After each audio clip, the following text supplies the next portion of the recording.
Why do we go through initiation? I know a lot of people ask this question. I know I did when I was halfway through my initiation. I was asking myself, why am I doing this? Why? Because it's hard. It's not easy. It's mind breaking to open the mind to psychic development, to travel into other dimensions and worlds, to hear and see things that other people cannot hear. And you fear madness. You fear that you're imagining everything. And yet, the difference between a mystic and a madman is that the mystic swims. The madman is drowning. And that is a huge difference between being able to swim and being able to drown, because swimming denotes that you can go places, you can move, and you can breathe, and you can take care of your body, you can take care of yourself, you could even take care of others and help others while you're swimming through these waters. Whereas drowning denotes a sense of panic, of being unable to tread the water, unable to breathe, unable to find any kind of sense of safety, and also not having any control. And that's a lot like the waters of initiation. We train in the arts of knowing our own mind, the energies of our body, keeping ourselves in a loving space, nurturing ourselves through some of the dark nights of the soul and the shadow releases, and we must face some dark things.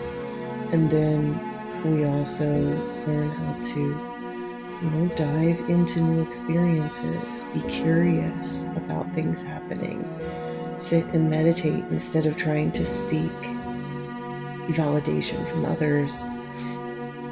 That's the difference between a mystic and a madman.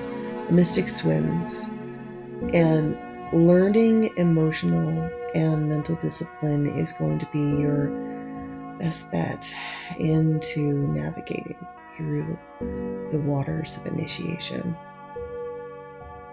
But I think often people ask why. And really the reason why is because you're ready. It's not like you don't have free will, because you do. We all have free will.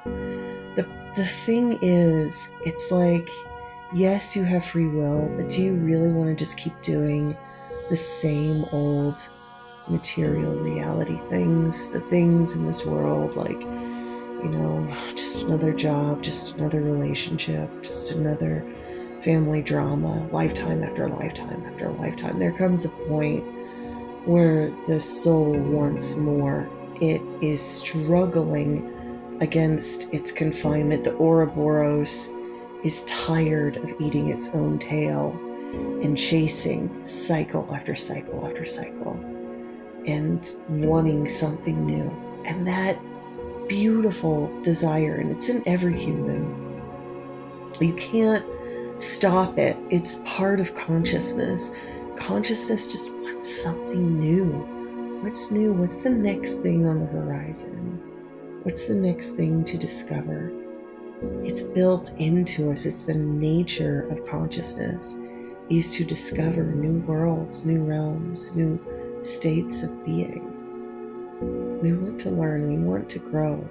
It's a part of who we are. And of course, there are forces in this universe that seek to restrict that growth and fight against us. Of course, it's actually our own shadow. The shadow of consciousness is to not be conscious, to shh, stay quiet, don't move, don't change.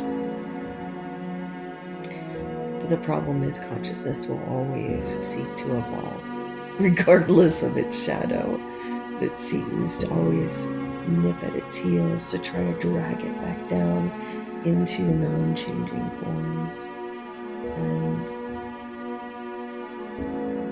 we either allow those beings, entities, energies in our life to keep us from growing, or we we just allow the unfolding to happen. We allow the seed to burst forth in the underworld, to send down its roots and send up a shoot to create a new tree.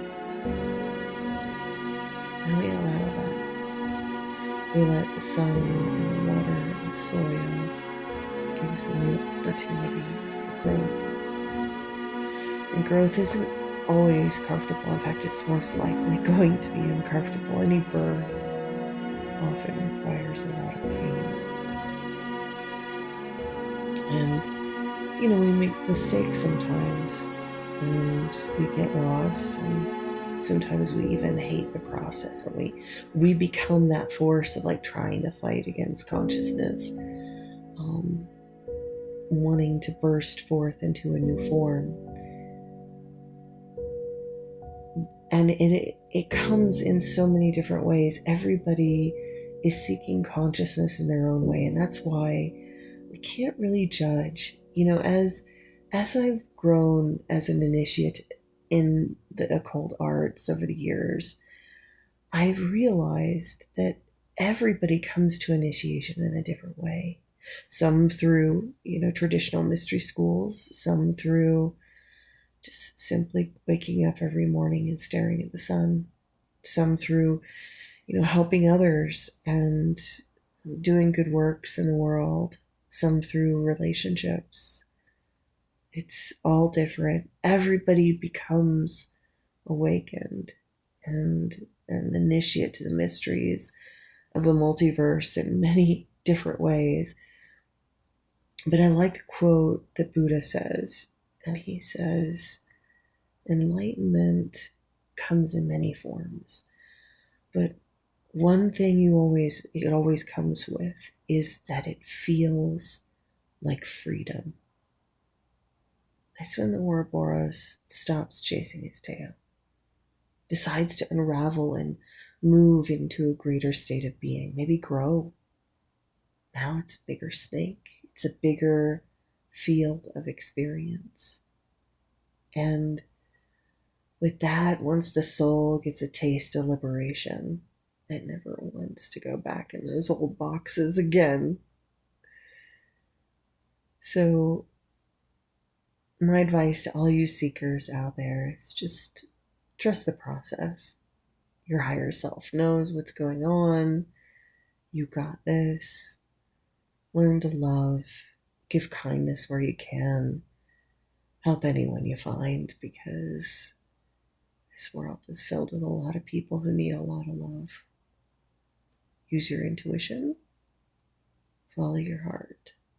Be kind to yourself. Be kind to others. And you'll be okay. It's always going to end up in being okay.